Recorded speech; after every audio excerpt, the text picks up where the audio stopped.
Hi guys, let's just wait for 5 more minutes. Let others join, and then we'll shall start. Fine. Yes, ma'am. Okay, great. Just wait 5 more minutes.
Okay, guys, then we are starting today's session.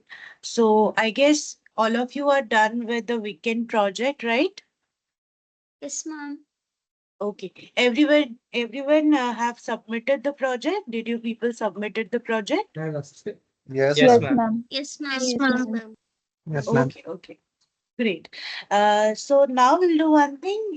One by one, you just present your project, share your screen, present your project, and based on that, just explain your project. Okay? Yeah, ma'am. Yes. Okay. So who Okay, wants ma'am. to do it first? I can do it if you wish. Okay, okay, fine. You do it, Fida. Thank you, ma'am. Okay. You just present your screen and just explain your project. Can I do after him? Yeah, surely. After her, you just press. Fine? Thank you, ma'am. Okay.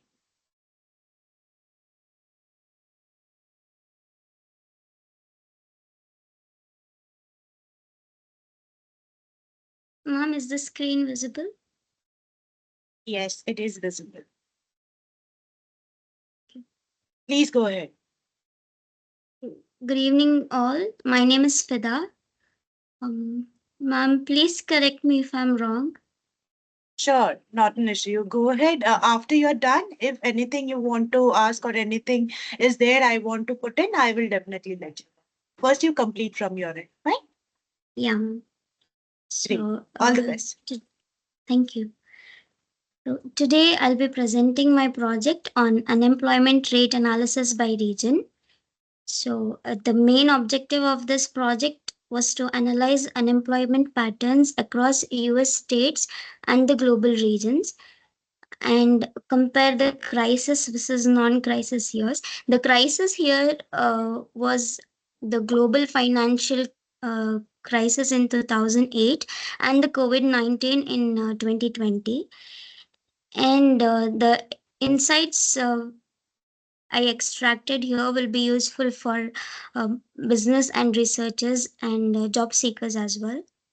So let us go through the code, not code, my project, sorry. So this project type here is I've performed exploratory data analysis and finally hypothesis testing, which was the syllabus of week one. So, ma'am, do I need to explain all this? The objective business constraint.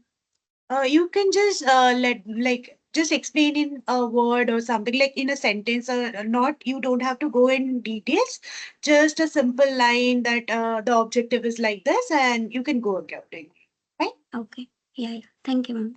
Yeah. So the objective here, as I told you, to identify the unemployment trends across US states and the global regions and compare the crisis during these years and understand regional disparities. Disparities means differences. So does one state differ from other state unemployment rate? And this provides actionable insights yeah, like I told, to the businesses and researchers and job seekers, etc. And uh, coming to the data source, I what this data is provided by the Bureau of Labor Statistics from US and the World Bank data as well. So the state level data consists of all 50 US states.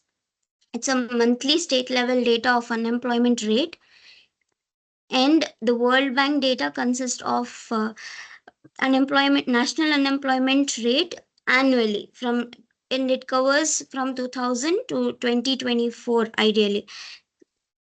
And the pre-processing I've done here is data collection. Of course, I've taken a synthetic data, it is already clean.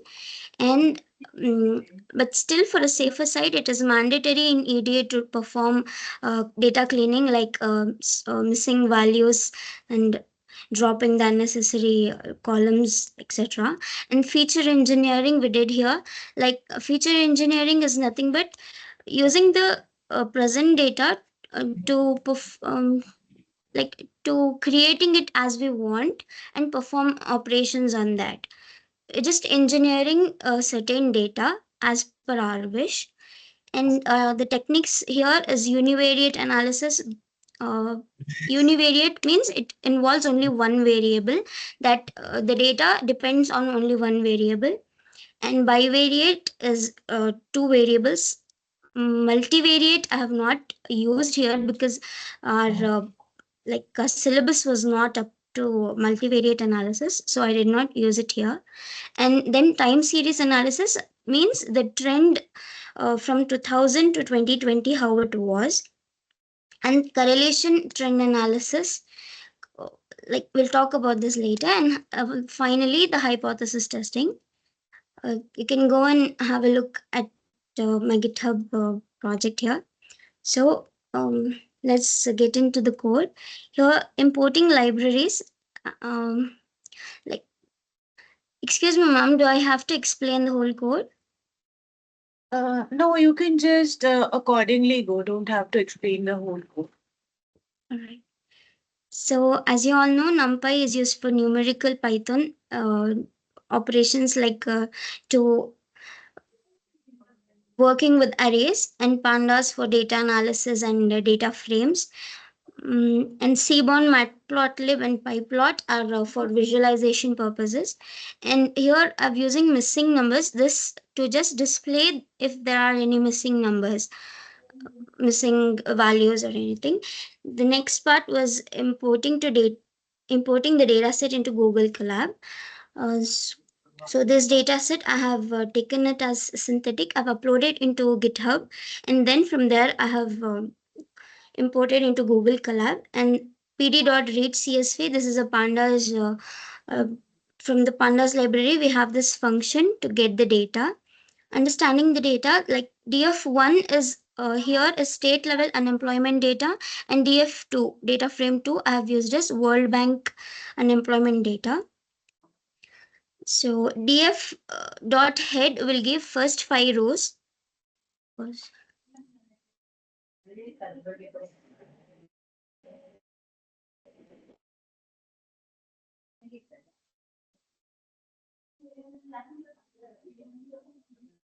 Df.head will give the first 5 rows of the data set we have, and df1 is the state level data. And this is what we have in the data: year, state name, region, and unemployment rate here. Then df tail we will give the last 5 rows of the data set.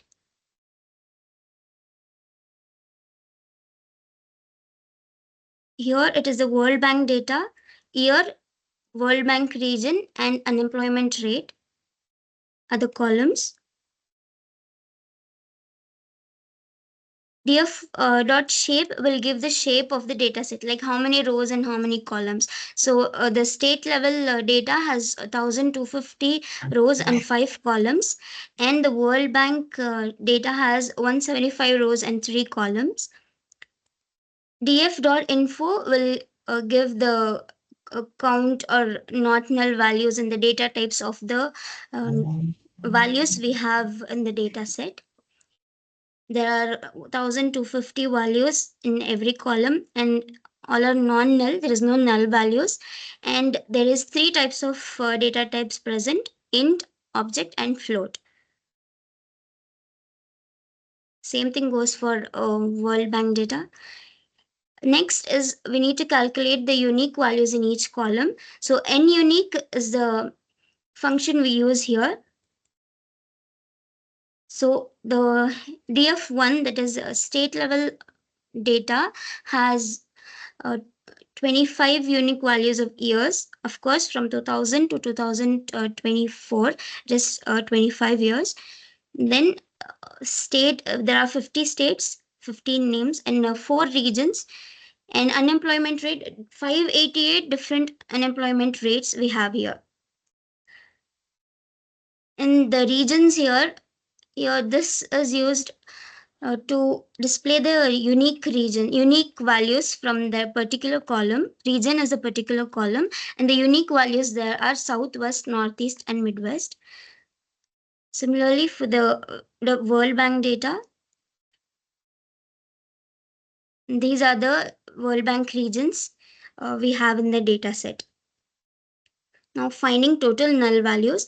So, to find the null value, is null is a built-in function here, and this is null will tell if there are any null values or not, and the sum of those will be displayed. If there are two null values, the sum will be displayed, and the answer will be 2, like that. So every column we have zero null values, as I've already used clean data. It is null, there is no null values, but it is mandatory step in EDA, so it's good to perform for safer side. And this, as I told you, missing number dot matrix of df1, this will visually show the missing numbers. Like in my case, there are no missing values, so there are no differences here. For example, if you have the missing value somewhere in this region, there is a white space shown here.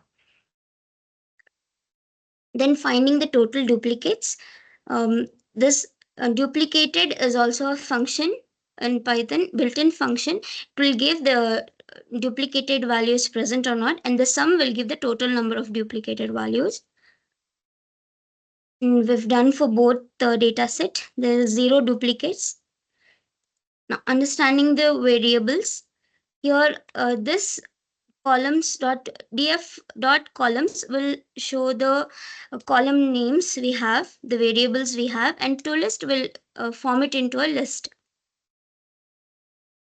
The state level unemployment data has year, state, state name, region, unemployment, and similarly, the World Bank data has year, World Bank region, and unemployment rate. Next, describe function. It gives the numericals, numerical calculations. Basically, you can see the count, total values, and the mean, that is average, standard deviation, minimum, maximum of the unemployment rate. So the describe only uses numerical values. If we want to all of the columns, we can use include all here. Let me just show you.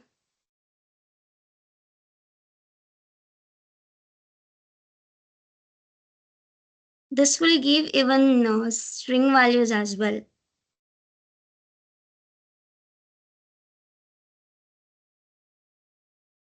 Yeah, from this data, we can see the national average employment by year. So your unemployment rate is maximum unemployment rate is 12.51 and the minimum is 4.27 in the World Bank data set. And here the maximum unemployment rate is 13.28 and the minimum is 1.5 in the state level data set. And also we can see the mean and standard deviation as well. Next, here we are grouping by the region as well. So in Midwest, the maximum of unemployment rate is 13.28. Like that, we are grouping. We are using group by here to group according to region. So region wise, it will show us the unemployment rate counts. So what did we know about the data set here is the data set is from 2000 to 2024 and all 50 US states are included as well as the World Bank regions. So each year, the each record includes year and state and the corresponding unemployment rate. Yeah. So this data helps analyze the trends over time, crisis impact, like I talked before, the regional disparities, and comparison between US states and World Bank regions. Means, does the US trend match with the world unemployment trend or not? So value here, the data set is useful for economic research, policy analysis, forecasting, and identifying vulnerable states or regions during crisis. So let's begin with the univariate analysis. Here, univariate, like only one variable is involved.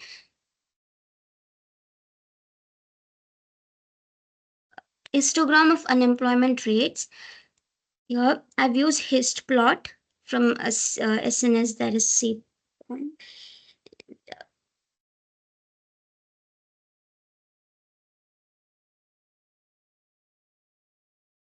Now, do I need to explain all this bins, colors?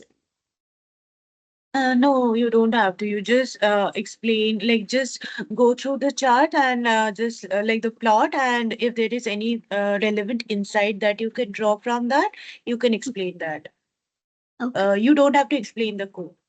Okay. So looking at the histogram, we can easily say there is a like the unemployment rates are spread out like this from from 2 to 12, 13 rate like that. And the like most states are from 4 to 6. They lies from 4 unemployment rate 4% to 6% mostly. Am I right, ma'am? Sorry, can you come again? I just missed what you told. Most of the states lie with unemployment rate between 4 to 6 here. Yeah, you can just show off the pick where the pick is the highest. Based on that, like it is evenly spread out. You can say it's not like a right-handed skewed. So it is evenly spread out, but we can see the pick in the upper section, like the frequency we can see above in between 100 to 120. So in this manner, you can say, not an issue. Yeah. The box plot of unemployment rates is the overall distribution we have, and these are the outliers.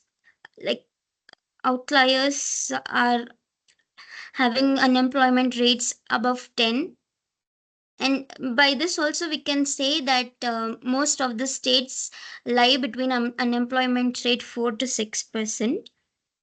This crisis, like there is a instability also because there's uh, much outliers above 10 or 10 unemployment rate as well. So distribution across years we have seen, by this box plot we can say during 2009 and 10, during this period there was a high unemployment rate. So this is of course the crisis, as I said before. This age is a crisis period, global financial crisis it was, and again the unemployment rate is high during 2020. This is COVID-19. It was so during that also there was much higher unemployment crisis there. The rest are at the yeah at the unemployment rate 4 to 6, so that is an average there. Here I've like histograms and box plots of unemployment rate. Why I chose this? Because the overall distribution was needed, and of course we saw the outliers here. Outliers are this. In this box plot we can see the outliers present are above a 10% unemployment rate. And insights, most unemployment rates fall between 4 to 8%, but crisis years create long right tails. And like what I told, during the crisis, the unemployment rate is high. It has a negative impact because there is high disturbance during the crisis and instability in the labor markets as well. Similarly, bivariate analysis here we are seeing unemployment relating to states, regions, and time yearly as well. I've taken some examples of states here: California, Texas, New York, Florida, and Nevada. Let's see how it is related with unemployment. So it has a similar trend for all of the selected states here. You can see it is around 4 to 8 until the crisis period, and there is a spike during the crisis, that is 2010 and 2020. Here is a heat map. So what exactly is a heat map is? It's a pattern spotting, like which state or which year had high unemployment. Heat map is used to show large amounts of data, like with colors. So higher the intensity of the color means higher the value. So in our case, like, it is making us easy to see which states or years had higher unemployment. Like, it helps in crisis periods and vulnerable. It's a quick glance. By quick glance, we can say with the higher intensity, there is higher unemployment rate. Like, for example, here the higher intensity is this area. So they have higher unemployment rate during the year 2020. Of course, during the crisis, these have almost all countries have higher unemployment rate because their intensity is high.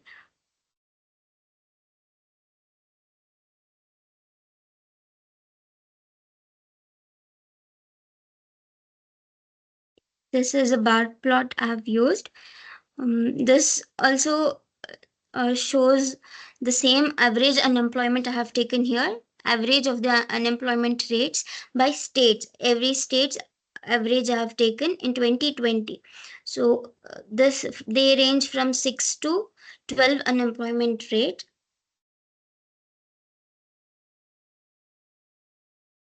Yeah, the line plot shows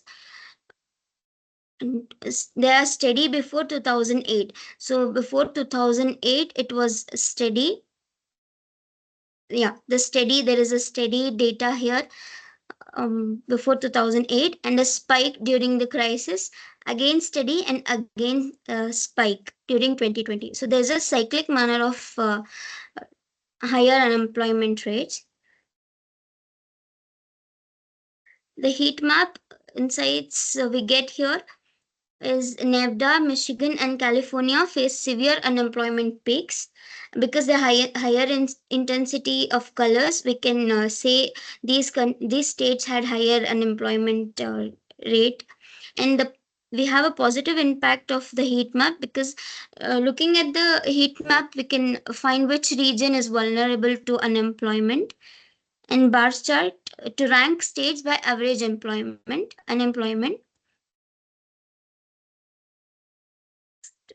The overall trend. Yeah, so the US overall trend by years, it is the unemployment rate has this trend. Of course, it's again showing the spike in 2010 and 2020. And this is a regional trend. This is the overall trend we have, and here we have divided into regions, the 4 regions we had there. So the blue is Midwest, orange is Northeast, like.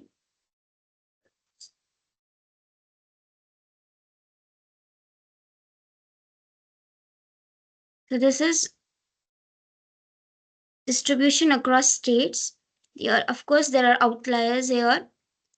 These are called outliers. That means they are like excess of what average we have here. They show a different trend. In the top 5 states with highest average unemployment. So these are the top 5 states.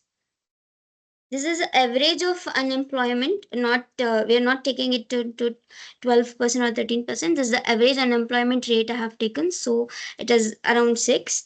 So these are the top 5 with highest average, and next are top 5 with lowest average. These are the states with lowest averages.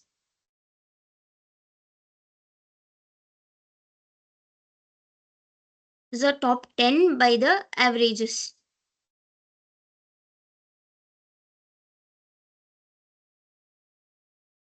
Next, let's see global trend, the World Bank regions.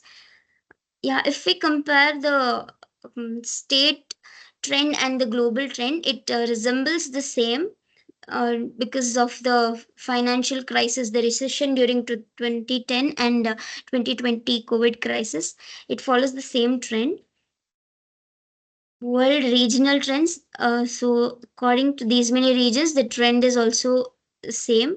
Middle East and North Africa. From this plot, we can say that the red that is indicating the highest unemployment rate is in Middle East and North Africa. So these World Bank region had suffered high unemployment during the crisis as well. And comparing here US versus the world average, here we have taken the average. So average of world is around 7 and ranges to 9, whereas US states it ranges from like 5 to a spike till 11. This is average. So there is a similar trend during the crisis periods here. Then correlation heat map. So, correlation heat map is a relationship spotting, while normal heat map is a pattern spotting.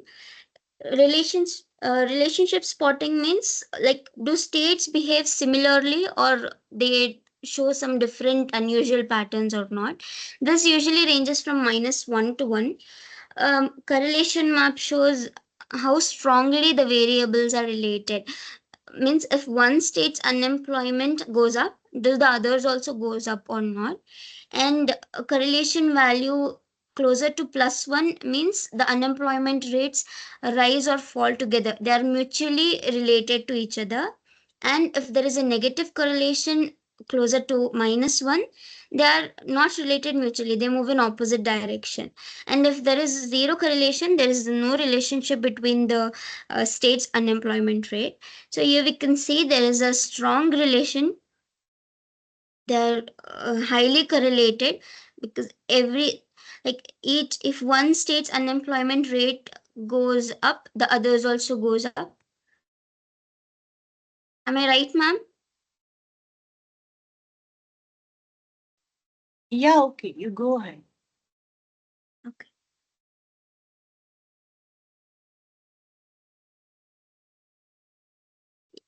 The trend comparison. So the pre 2008, the pre-crisis, the post-crisis we have here. Yeah, before 2008, the average like the unemployment rate lied between 4 to 6%, which is fine. And during 2008 to 2019, it lied around 4 to 8. And 2020 plus also, it is not during the crisis, it is between the crisis, the recovery phase. There is a normal similar trend in the unemployment rates of the states.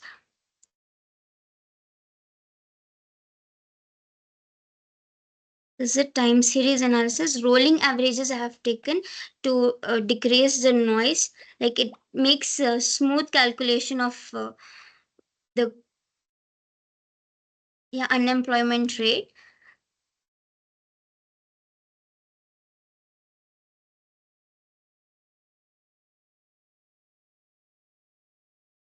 So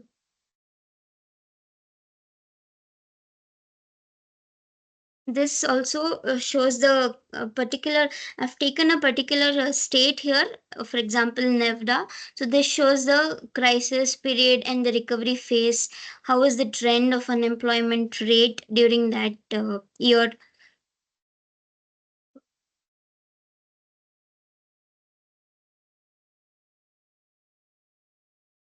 So these are state level unemployment rate trends by region. I've taken every state, so this is not much attractive.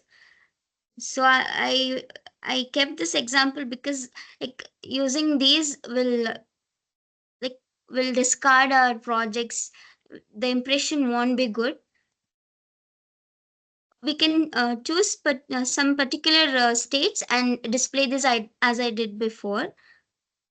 Similarly for a World Bank also, we've seen this before.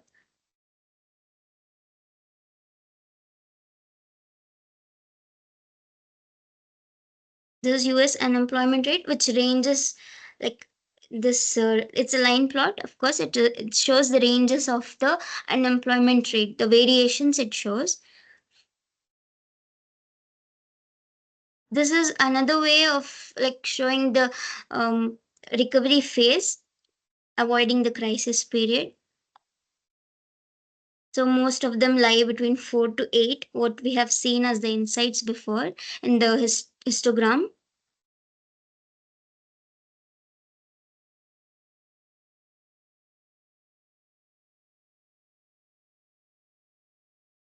These are the numerical values of the like post crisis. Here you can see there are outliers. What we saw in the box plots, I've used this box plot to show the outliers here. The circles are the outliers here.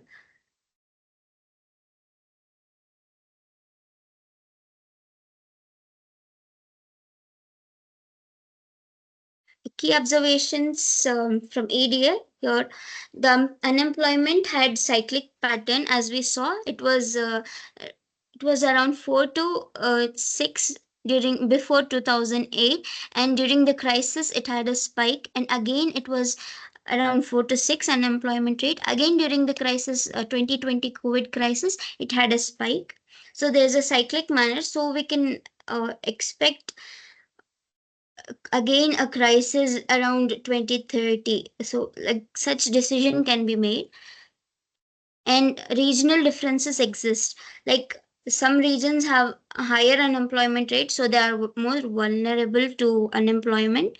So this helps in decision making for policymakers and businesses. Next, hypothesis testing.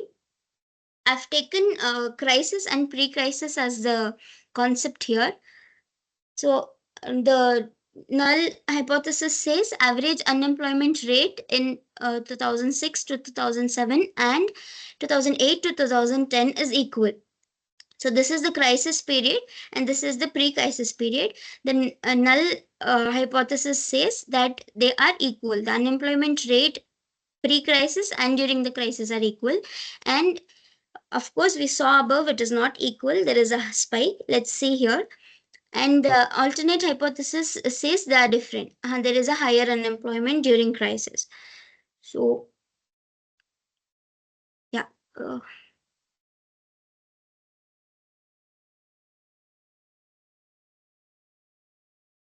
yeah, we've got the p-value.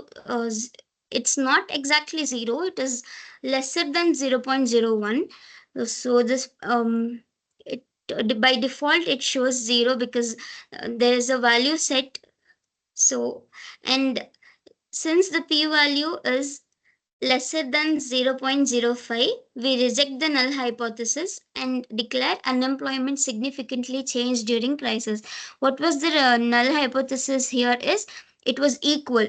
So since the p-value is lesser than 0.05, we can reject the null hypothesis and say uh, unemployment significantly changed during crisis.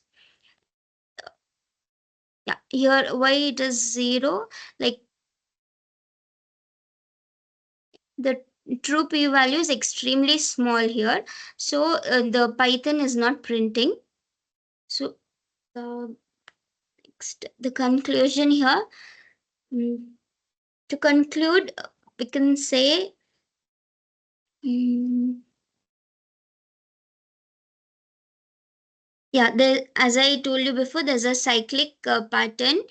In 2008 there is a financial crisis, and 2020 COVID crisis, the same plot repeats here. Unemployment is highly cyclical, strongly affected by crisis here, and there is unevenly distributed across states and regions as well.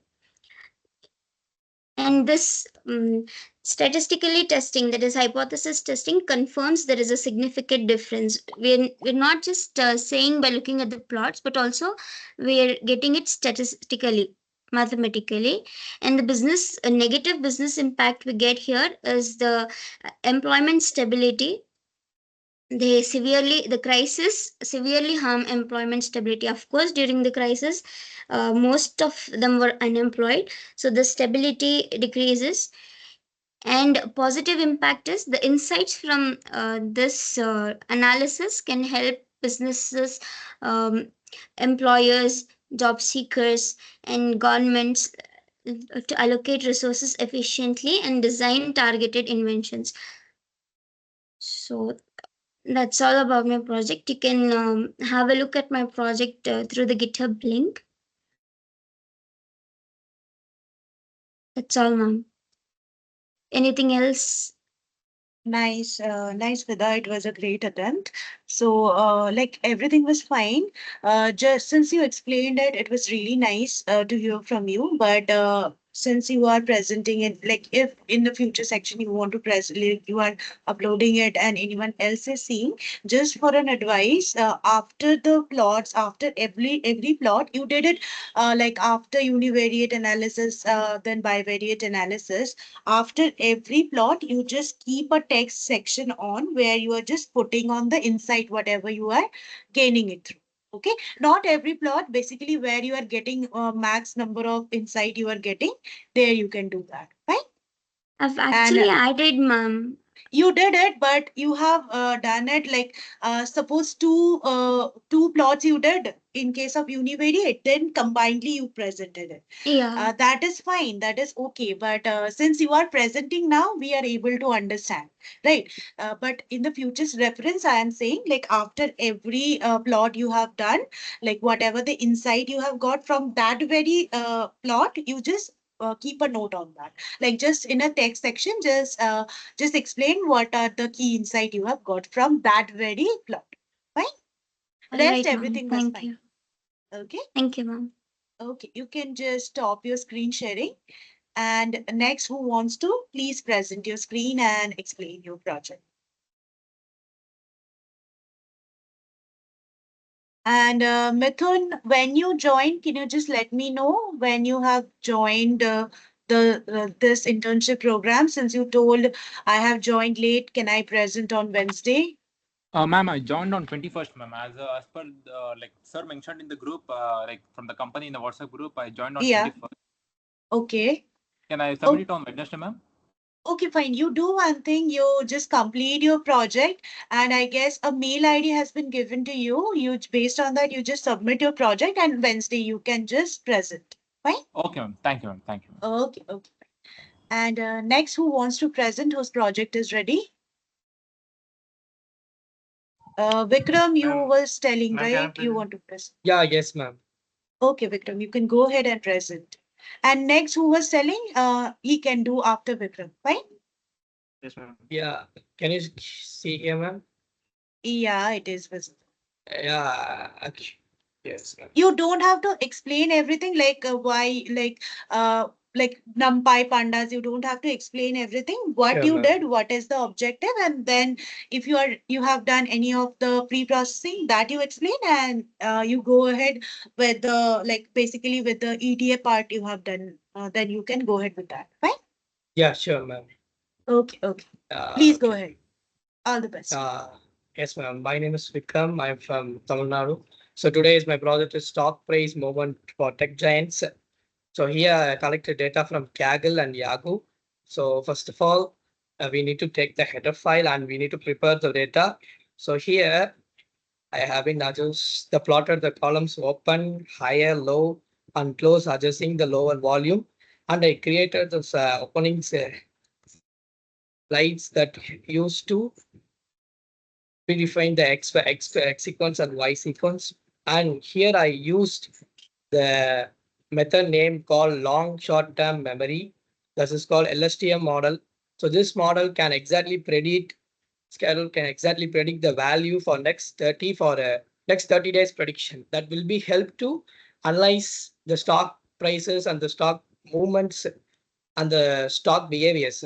So here coming to the training the model, after training the model, we can get the actual and the predicted stock price. The actual is blue color, the predicted is yellow color. So you can see the predicted value is little different than the actual value. So it's small amount of data we can get this like, but when it's come to giant companies, they have huge amount of data with various kinds. So they can exactly predict the value with an actual price. That will be being an exact offer the currency that enrollment within a stock price. So forecasting for next 30 days with the LSTM model, So I haven't taken the top 5 list, and I hear the prices over in 224, 11 to just in 1 month, how the predicted value will going on with the forecasting chart. This is the closing price and this is the opening price. The pressure of the market is in the high temp. That means the opening is in a green temp, closing is an yellow temp. This is called in the price of the market that can exactly ensure within a forecasting model. So next of all, here the actual value is blue, the predicted value is yellow. We can see the last, that means past 5 years, the actual value is like this, the predicted value is like this. Why means in specifically I take Apple company. The Apple company was usually they have the sensitive stock statement for last 5 years. Why means because of the COVID. In India, the Apple market is growing upside, but in other states, Apple market is coming down. Why means the predicted analysis is false. The requirement data we cannot able to find means it will be getting a false statement. So in this case, I use LSTM model to predict the actual data and I presenting over in this chart. LSTM forecasting close price for next 30 days. This can used as an uh, how do I say, if the day one having started as an $20, the predicted value can exactly predict the trades and the optional trades and the intra trades. That will be classified into 4 to 5 parts. Like a market can be involved except the traders and the long-term investors. So LSTM model is focused on now traders and the long-term investors. So when is coming to this one here? Here I use the main thing called ARIMA. ARIMA is a time series and seasonal plotting method. It is an algorithm used for keeping the prediction value and the time series section in a way that we can predict the actual value with the predicted value. We can get a close price that will be so ensure of our stock prices. So here, that's all my overall plots. Let me close it up. So thank you Noon, for this giving the overall opportunity. Can you? Okay, got it. So, what are the features that are there in your data set? Can you just let me know? Or if possible, can you just present your screen and show the data set? Yeah, yes, ma'am. Second, I have a CSV file over here.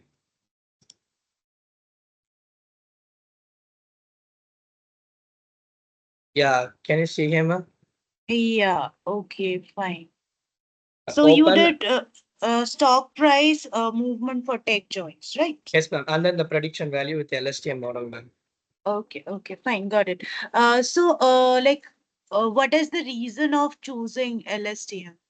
Ma'am, LSTM is used. We can if you're giving the 5 lakh data, LSTM model train the 5 lakh data with an with frequent time. It's required fluently on hardware. But when we ask the short term result, the LSTM give us an not a exact, but does give a predicted value. This is the feature of LSTM. Right. How many data set, like what is the column, like numbers you are having? Like, what is the description that you are having? Can you just let me know what is the row number last? How many data set, like how many columns, like rows you are having up? Just scroll it down. It's literally 3 to 500, 500 to 600, Okay, I think okay, so. fine, fine, It's got many, it, ma'am. fine. Okay, okay, got it. Not much. Fine, nice, great attempt. Yes, sir. So Okay, I you have have a doubt submitted it, over right? here. Yeah, yes, ma'am. I haven't submitted. Okay, fine, great. So it will go for evaluation accordingly, and eventually will accordingly it will be given to you. Fine. Yes, ma'am. Okay, So fine. and then I have a doubt on this one. Okay. What So doubt? there is the another concept named as Sarima. Yeah. Arima and Sarima. So I clearly known as Sarima, but I cannot get the proper needs of Sarima, ma'am. Can you explain? Okay, definitely. See, whatever doubts we like today is the presentation session, right? So we'll go. Other people are also waiting. So after they're done, if we have time left, we'll do it. Else, you can just drop your question in the text. We'll do it tomorrow's session. Any people, whatever be the doubts they are having, For second we sem. will be. Yeah. Who That's is this? That's late. Yeah, it's late actually. What late? What you are trying to say? Hmm.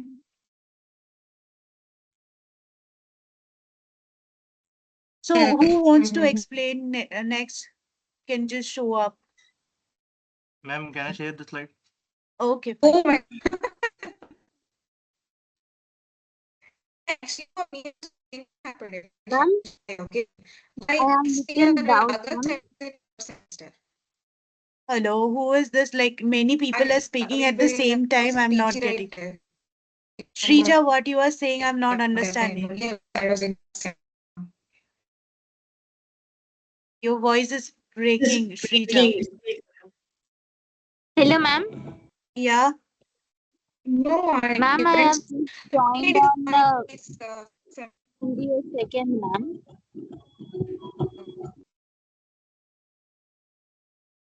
Ma'am, is the screen visible? oh, this is so late actually. Hello?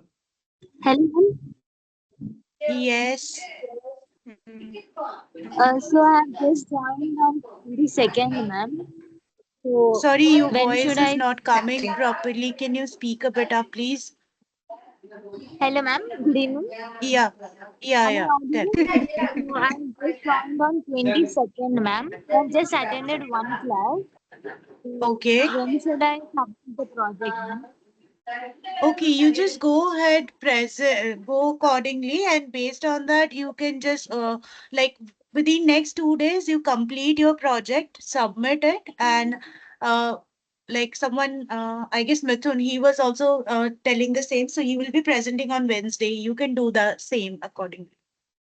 Like where should I submit, ma'am? I did not receive any mail. Like Okay, okay, fine, got it, fine.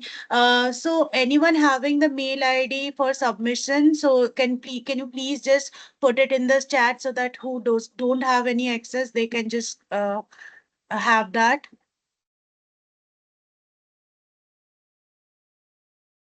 Okay, not an issue. You can just drop a mail to the support team. They can also help you out. Right? Okay. okay, ma'am. Thanks, Priyanshu. Thank you. He has already given you the mail ID. So the mail ID where to submit the project. You can do accordingly. Right? Okay, ma'am. Ma'am, is Thank the you, screen ma'am. visible? Yeah, yeah. Your screen is visible. Okay. So actually, I have completed the project. Myself, Shivendra Patil. I have completed the project in healthcare cost analysis by country. For this project, we will, I will explain step by step. So first is a step zero for the mount the Google Drive. So actually, I completed this project in the Google Colab. So for that, we have to set up the environment so we can load the data. So here I used this comments miss this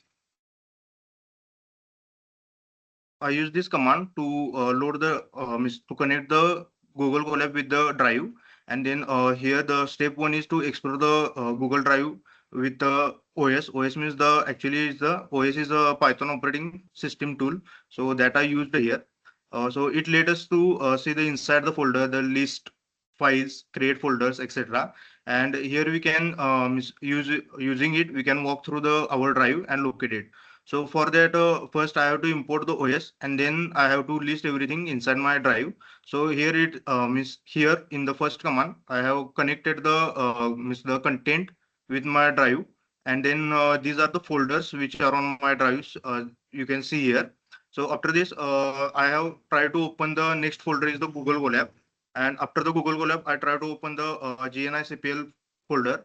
So in this folder, I have created project one folder where the we have our data, that the project data Excel SX and the life expectancy data CSV. So these two files are actually required. So for this, the next is the step second is the load the Excel file.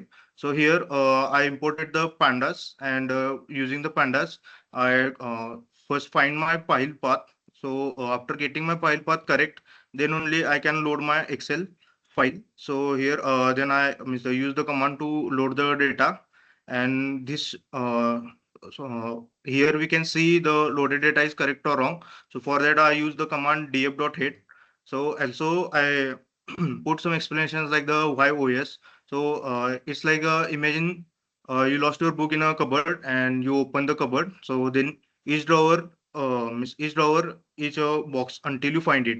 So that's exactly what we use the os.listdir command, and it shows the what's each inside the folder. So like that. So I explain here, and also, then the third step is to explore the data. So for exploring the data, I have completed the 6 steps, like to preview the first 5 columns, then check all the column names, then checking the data shape, then data types and missing values, then generate a summary statistics, and then we have to check the duplicate rows which are present, so we can get the very clean data for our analysis. So here the first I check the 5 rows. This is the preview data, means we can view here all data. So in this these are the required folders which is important for us. And then from that I have open means I check the column name. So there are different these are the different columns which actually we don't require.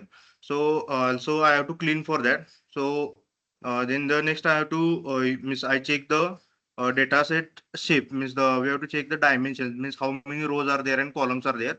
So we can see 4,405 rows are there, and 4,120 columns are present in the data.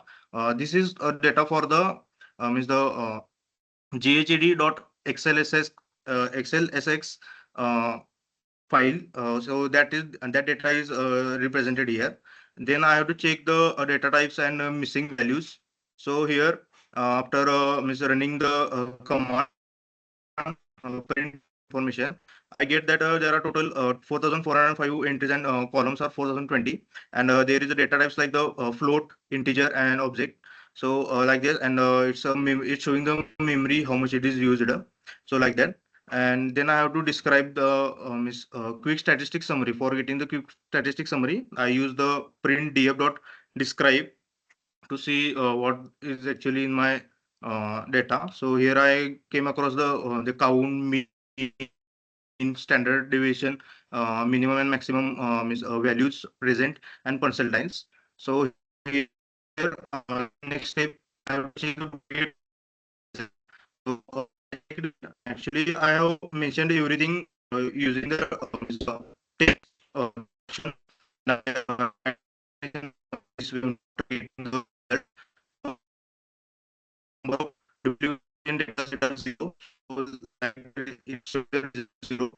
And then went to the step 4, that is handling missing values. So in in the missing values, we have actually replace all things like setting the columns in in the and we have to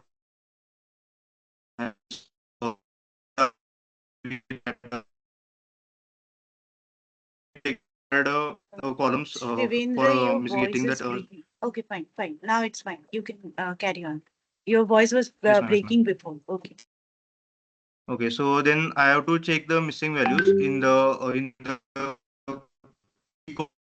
and for that actually I get the missing values in 3 in first folder there is 1 missing value, in second one is there are 3, and in third one there are 23 missing values. So I have to adjust that all. So for that I use the drop row with missing values, and after this command I clean the data, and then I get the required data for my project work actually. And here the total shape is again changed. So So that is 4,381 rows and 7 columns. And column include like the location, year, region, income. Then CAG GDP means the GDP is there in the data set. Then PCUs USD, and means these are the folders actually which are present. So the data is now clean, and no missing values are there in the data. So after that, filling the numeric columns with mean means I get the their mean, and so here actually means uh, I included what are the steps actually I completed here. So it's like the note on pandas warning. Actually, I get here the warning, so I have to resolve means in first it was not worked. Then I have to means for this warning we can do something like means we have to change the some commands, and then we will get the solution. So for that I have to again create the subset of the modify means that full columns. So this is the copy of that columns, and I have to change it with means we create a copy selected columns to safely modify without affecting the original dataset. To avoid the original dataset changes, I have to make the copy and then further proceed further. So then I again the have to fill the missing values from these three folders actually means there's from these columns, and then I get the means the missing values which are there are no missing values, and like this I get the refined data for my project. So is the analyze and visualize the healthcare actually understand health spending countries, region, and income groups. Use the both summary, statistic, and visualization. So here, the first thing I done is the average health spending by the company. I have to find it each by each country how much they are spending. So I have calculated the their average, and printed the top 10 countries with their their average. Like there are countries like the America, Switzerland, Norway, Monaco, Luxembourg, Denmark, Sweden, Iceland, Netherlands, Ireland. And here actually I explain what's actually the commands are used, how they are printing it. So like that it's explained. Then I try to find that same average for the bottom countries like the Mali, Bangladesh, Eritrea, African Republic, Nigeria, Madagascar, Burundi, Ethiopia, the Democratic Republic of Congo, and Somalia. So these are the list countries where I found the lowest average for spending on the for spending on the healthcare actually. And after that, I check the overall statistics and find this data. And after this finding minimum country. So in maximum there is states of America, and for lowest spending there is a Somalia. So then after that we have to visualize the top and bottom countries. So here I imported the visualization library, that is the matplotlib I used here, and I have first plotted the graph for the 10 countries, means top 10 countries with their average. So this is the actual output I get, and this is the graph. So here are the list of the countries, and this is the spending they done every time. So this is actually the average there. Then I explained here what is the purpose means what actually commands we use, or how they means for the means plot dot figure which is used to define the size of the plot. So like this I explained here all the commands why we used it and how it's working, and like that we get the outcome which is quickly see which country spend the most per person on healthcare, making it easier to compare top spenders visually. So actually in our Mr. project objective, we have to also there are few objectives like we have to find the spenders, then we have to check the life expectancy. So like that actually mentioned in the project. So I have to find for this data. I have completed this step. Then second is the third one is the top bottom countries. So this is the data for the bottom countries. So like this, these are the names of the countries. This is the how much they are spending in USD. Here it's 25 USD. So that's how much they are spending. So like that, the um, lowest spending done by the Somalia. Then also again I have explained here what are the means how we load the data and what happened, and the outcome is written here only. Lowest health spender per capita, highlight the global disparities in the healthcare funding. So like that we can find it. Then we have to find the trend over time for selected countries. So for that I have to compare the means a few countries like the United States, India, Algeria, Brazil. So we can take any countries, but I have taken only this much. So these countries provide the diverse view of spending trend across the income level and region population size. So actually we know that the India is the second largest population country. Then USA is people are very low. In Brazil there are many peoples, and there is a no many peoples are rich like that. So these are the countries I have taken, and here I created the figure for that. Actually, it's setting the plot for that, and so after that I get the healthcare spending per capita over time. So for these countries, I have find this data. So this is the data, and here the year is given, and here is the spending in USD. So each means like represent the other countries. Then here we get the output like the healthcare spending trend across the countries of the different income level and region. Then I have to find the is the step D.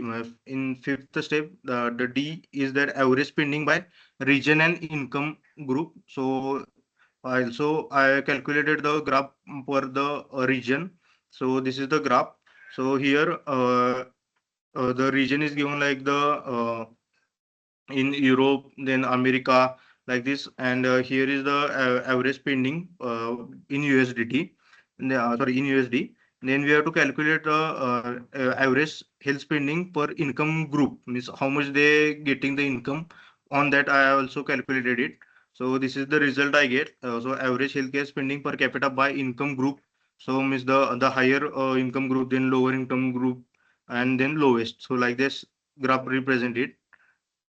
Then the step sixth is to analysis and insights. So actually here the trend over time by the region means how the group are means the group data by year and region. This calculate the average per capita of the health spending. So this is the outcome for this. Uh, then the next is the correlation between the GDP per capita and the health spending. Actually, in XLSS data, we have the column for the GDP and health spending. So for that, I have calculated it, and this is the outcome for this from this. Also, I have mentioned here. So what actually happened here, and we can check that whether the rich countries spend more on healthcare. So like that, we can get here. Then we have also calculated for the top and bottom countries spending growth. So this is the spending they have done for the means the top countries, and this is for the lower countries. Then this is the one additional insights and visualization. So here is a heat map, which is the correlation between the key matrices. So this is the result I get. And this is actually to visualize the relationship between the key healthcare spending metric and economic indicators. So this is the output I get here. Then this is the distribution histogram I have found. Miss I try to find it, and in distribution of the health spending per capita, we can see. So here actually the health spending per capita in USD, and here are the number of countries record. So this is actually the data I have got. So here I have to means we have to understand how the health spending per capita is distributed across the countries. So for that, means it's showing for all the countries. So here result. Then this is the health spending per capita by income group. So this shows that the income group which is the lower, then upper, middle, low, and high. And this is the health spending per their means the capita. It is shown here. Then actually this is the cost versus life expectancy. So this is the one objective of the project. I have to actually find it. So first what happened, the data which I taken, the GHED data. So in that data, the life expectancy was not present actually. The column is not present in that data. So I try to make this data directly. and I got this output. But then later on, I again try to find the data with the life expectancy, and then I got the new data. That is the my CSV file I got actually. So here the integrating health spending per with a life expectancy. So in GHD data set there is no life expectancy column, and then in the again I downloaded the life expectancy data from the Kaggle. So in which the life expectancy data is present. So again I have to miss the import the OS and load the life expectancy data. So it is a similar process at the start of the project we done to load the data. And like this, I have loaded the life expectancy CSV file. And here is the total result we can view what is present in this data. Then later on again, I clean and prepare the both data set. Means I cleaned the CSV data and the XLSS data, and then loaded. This is the life expectancy data, and I actually merged them together. So I will skip this part. So, okay. So here I merged the life expectancy data and GHD data, and together I check for the for the missing values. Then filling the missing values by interpolation. I completed these steps, and then I completed the EDA analysis, which is required getting the life expectancy and other things. So this is the outcome I get after the statistics. This is the basic statistics. Then this is the distribution plot where I came across the life expectancy years are given here, and this is the frequency. So here actually we can see that the distribution of the health per capita also. So per capita spending per capita, and it here showing the frequency. Then also I try to find the scatter plot, means spending versus life expectancy. So this is the result I get, and also, I try to find the top healthcare spenders. So that is also required for me. So here the in top I get the Miss Monaco, USA, Switzerland, Norway, Luxembourg, Denmark, Sweden, Australia, and San Mario. So this is the average health spending per capita means, in USD, and these are the countries. So here we can see that the top 10 healthcare spenders globally. So this is one of the objective mine I have to find.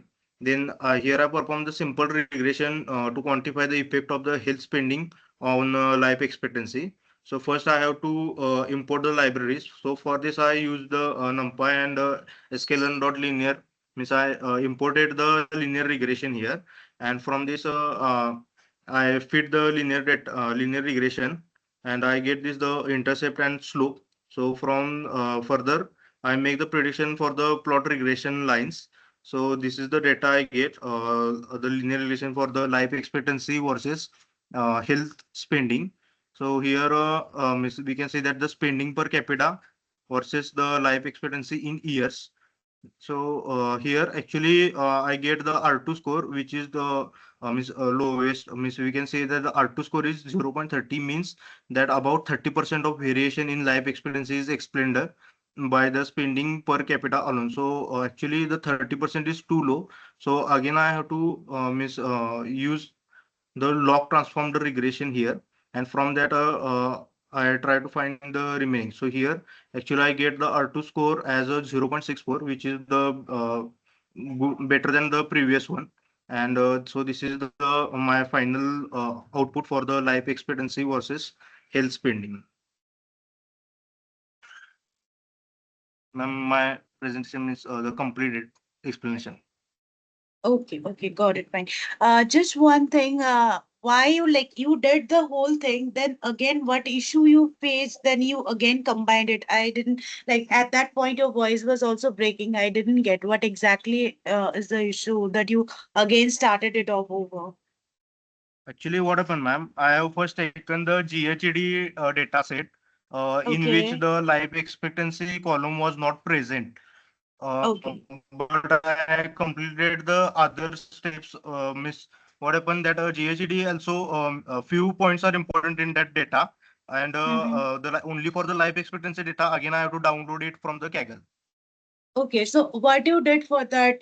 Did you that life expectancy data, for that you created the entire thing again, like the ED analysis for that specific data set. Yes, ma'am. Actually, Sorry? first for the Okay. means for this actually at first for the project data XLSS this file Mhm. the life Okay. expectancy was not present. Then Okay. I merged the two data together, and then I again Mhm. created the new output what I can get. I So got instead it. of starting from first, I only continued again further from that by merging the Mhm. two datas together. I got it. I got it. Okay, fine. And one more thing, like while you are going ahead after the code, you are explaining. Now it's fine, but you don't have to explain each of the thing, like why you have used print statement, why PLT dot show you have used. This thing you don't have to do because like you will be presenting, like did you put it in your GitHub? Yes, ma'am. Yes, ma'am. Actually, what happened, ma'am? Okay. I don't know, miss the instructions regarding how do we have to explain it or from. So I created the presentation for the same project only. First I was going to explain from the presentation only, but now after I saying the first two mentioned you right presentations, last time that you don't have to create a presentation, but it's nice that you put it effort and also created presentation. yes, ma'am. But that's fine. But you don't like for this classes while presenting, you don't have to put like create separately any presentation. That's fine. Okay. And secondly, Actually, ma'am, I that thought I have to give the presentation only. okay, okay, not an issue. I understood. Fine. And henceforth, in the text section, you don't have to mention each and every function why you use it, or each of the inbuilt function that was there already you have used in the code section. That you don't have to do. Like this Uh, explanations, no? Not this. Like going ahead, you have put it like why OS, why pandas. Like this thing you Yes, don't ma'am. have Yes, to do. ma'am. Okay. Actually, I And the put there rest of the so findings. anyone who I will got it. access I my got data, it. they can easily learn it. So for that, I mentioned that. Fine, got it, but you'll be presenting it in GitHub. That is not required. Like this part is not required. I understood what was your intention, but that was Yes, ma'am. not Yes, ma'am. intention. That will keep the thing more bulky. So you don't have to Okay, put ma'am. Okay, that ma'am. on. Okay, Yes, ma'am. got Yes, it. ma'am. Apart from this, nice attempt, great. It would be fine. Like whatever you did, that's fine. Eventually, based on other projects, things will be like more evolved, not an issue all. Okay, Yes, so ma'am. it Yes, ma'am. was Thank you, ma'am. great. So anyone else wants to present next? Yes, Ma'am, ma'am. I Can I? can. Yes, ma'am. Okay, okay, okay, fine, fine. One by one. Who wants to present now? And me, Tell me your name. Priyanshu. Priyanshu. Okay, Priyanshu, you can Yes, ma'am. just present.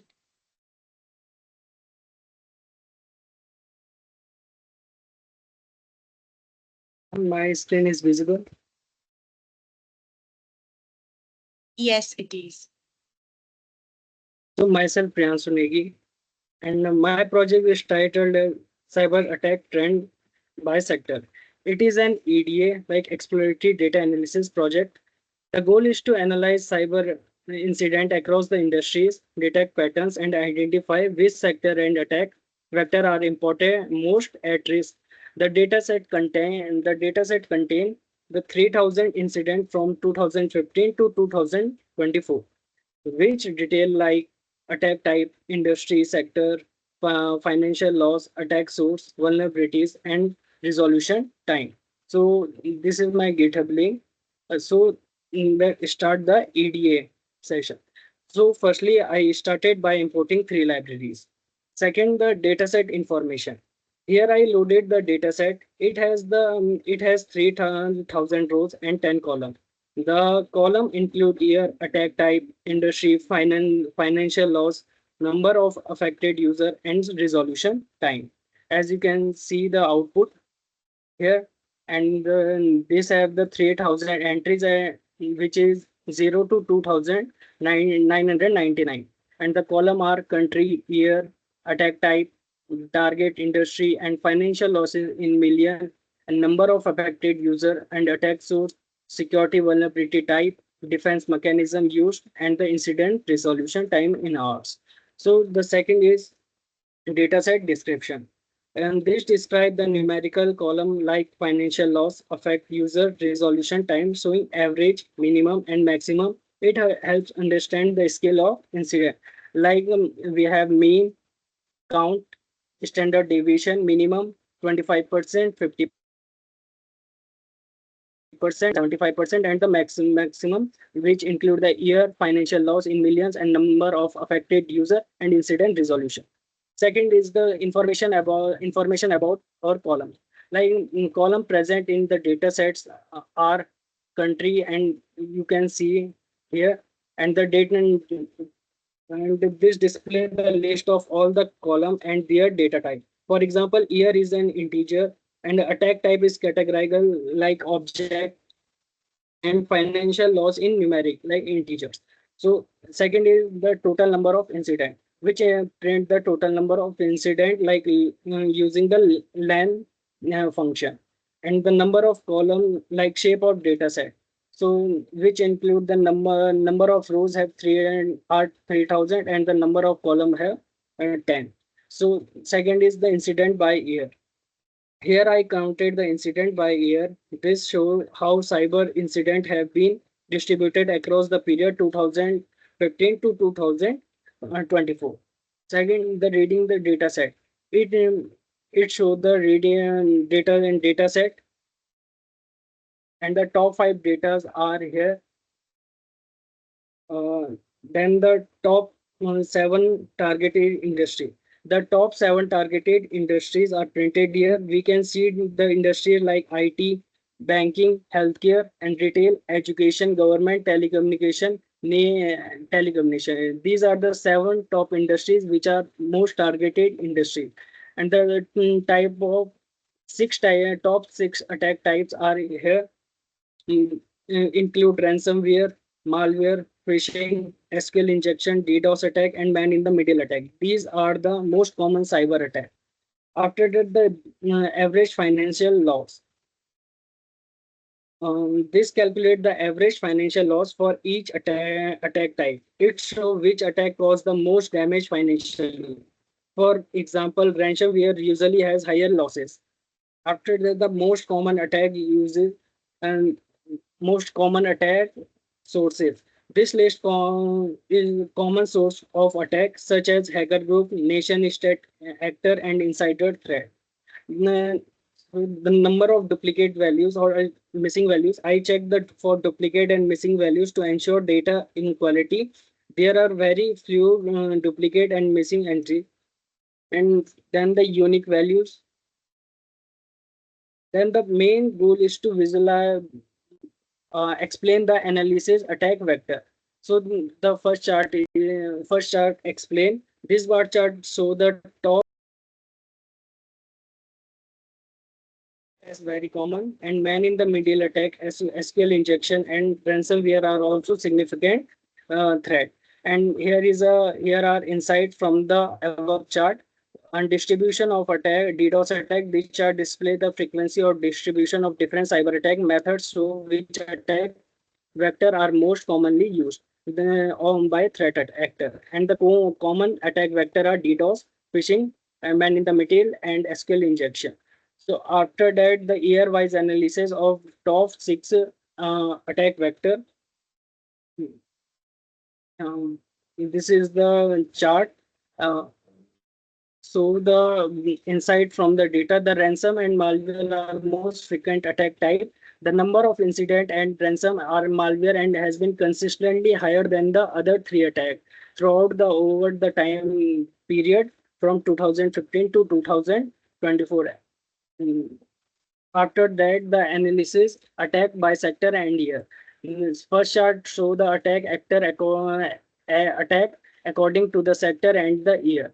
This is the heat map chart for the industries and year. So the data insight found from the chart is IT sector is consistently targeted. The IT industry has been found a frequent target of data attack throughout the entire period from 2015 to 2024. The IT sector, the education sector peaked in 2018 with 59 attack. Healthcare and retail show an upward trend, and the government attack are stable but high each year. And the other chart show the total attack by sector. Like in this, the attack IT is most attacked with 478 incident. And the banking and healthcare are flow closely, and retail and education are also heavily targeted, and government and telecommunication have fewer attack but are still significant. In conclusion, cyber attack are frequent and evolving.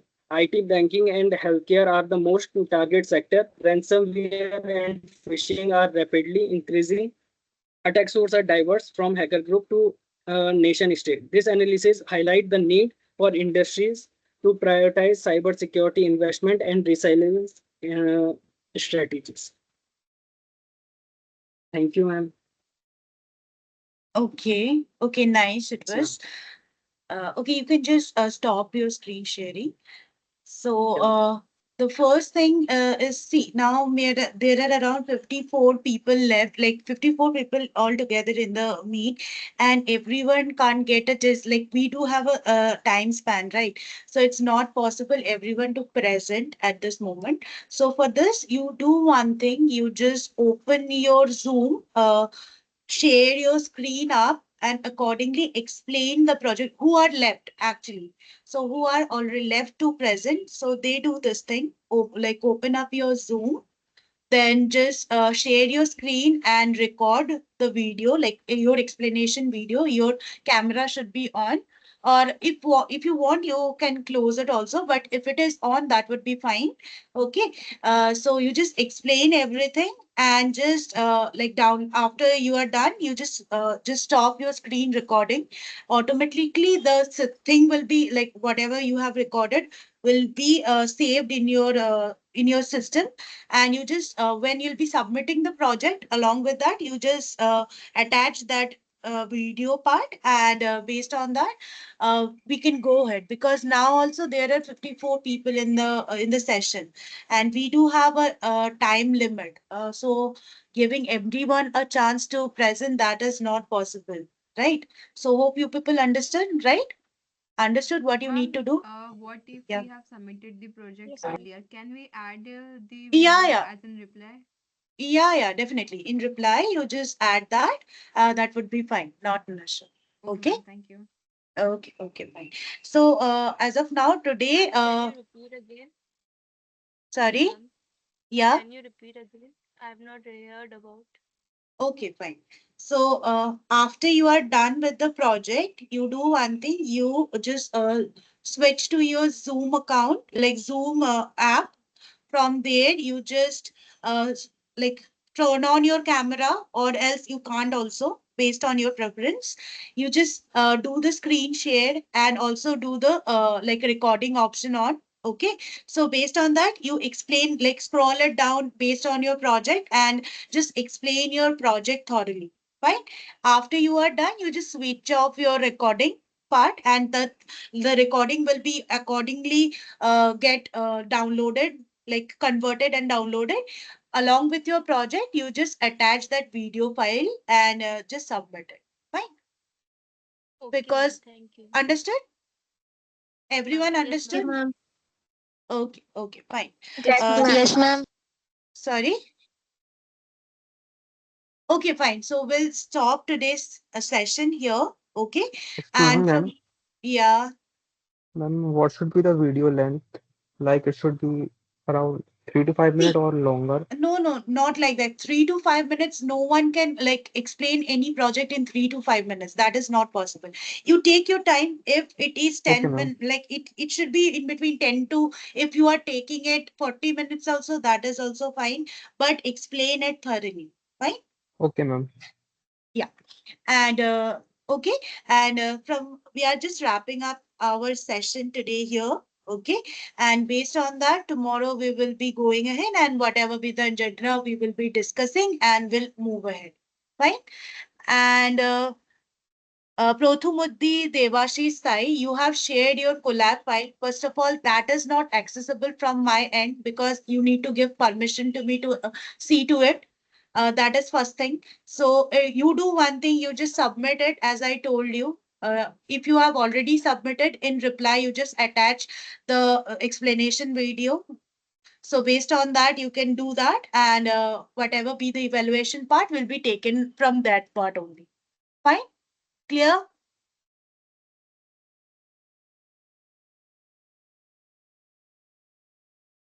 Yes, ma'am. Submitted, you have already submitted the project. Okay, fine, not an issue. Just do one thing. You in reply, you just attach the thing. Fine, attach the video, explanation video. That will work. Fine. You don't have to resubmit. You have already submitted it. In reply, you just attach the file, like video file. Fine. Okay, guys. Bye for today. So we'll meet tomorrow. Fine. Ma'am, Yeah. like how many minutes I video explained. should I be there? told you. I told, right? Someone asked me the same question. I told. Yeah. Okay, so it would be between 15 to like whatever time you need, you just do it. And it should be not like 3 to 4 minutes. It shouldn't be like that. You take your time, 15 to 40 minutes in that time slot. I think the whatever be your project, it should be completed. Explanation of that, right? So you do that, and based on that, you just submit it. Fine, Shrija? In what format, ma'am? What format means? Like in AB4 or in zip file or something? Sorry, didn't you heard what I told all this long? Oh, actually, I had my network issues, ma'am. So See, Shrija, in between also, when someone was explaining, your mic was on and you was continuously speaking. But I asked you multiple times what you were saying. That was not audible. I think you was talking to someone else. Uh, okay, not an issue. You do one thing based on file where you did the project, explain the project accordingly, and submit it. It would be a video or like if you want to put the video on, you can do that, else not also, but you have to explain each stuff properly, each and every step properly. Fine? Clear? okay, ma'am. Okay, ma'am. Yeah. Yeah. Sorry for the inconvenience. I had some issues. Fine, but just keep a look if your mic is on or not, right? Yeah, yeah. Like I was, the screen got stuck. So Fine, then just switch it off. You just move out from the class, have your solution, like whatever be your problem, resolve it, then come down. Okay?